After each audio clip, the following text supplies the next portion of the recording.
झूलै छै झूलना अपने घर अंगना। जय हो जय हो। भोले पार्वती संग झूलै छै झूलना अपने घर अंगना। भोले पार्वती संग झूलै छै झूलना अपने घर अंगना। भोले पार्वती संग झूलै छै झूलना अपने घर अंगना।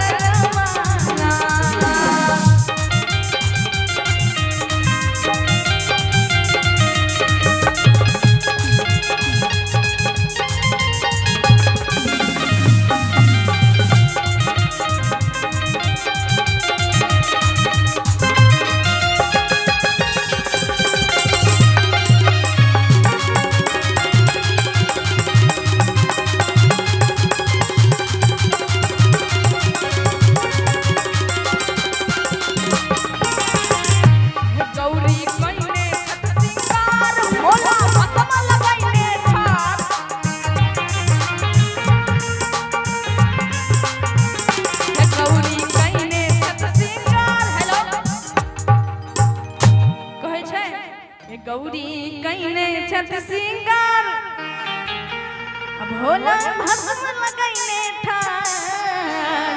और आगे बरसे सावन भींगे बरसे सावन भींगे बाबा के डालना अपने घर अंगना। भोले पार्वती संग झूलै छै झूलना अपने घर अंगना।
बाबा सब पर कृपा करी हो अपना भगत के नहीं भूलै हो। ताली बजा कर आस लगौने छी हम आस लगौने छी हम साझा रविहाना अपने घर अंगना।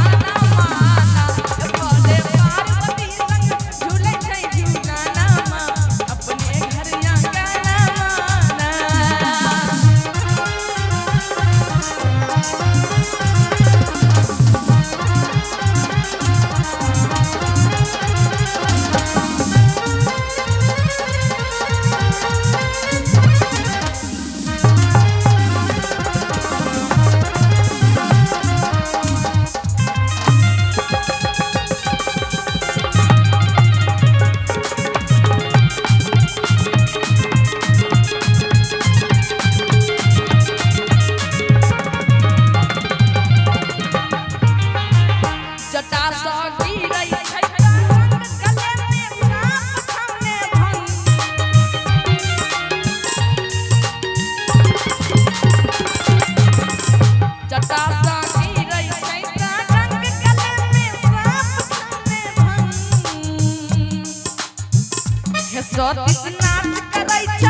हेलो कहा जाता है आम के रस को हम जूस खाते हैं, आम के रस को हम जूस खाते हैं, जो ताली ना बजाए उसे कंजूस कहते हैं। आप सभी आदमी ताली बजाकर आप सब कंजूस नहीं छे यो सब आदमी ताली बजाकर जटा सा गिरै छै त गले में सांप छने भंग गले में सांप छने भंग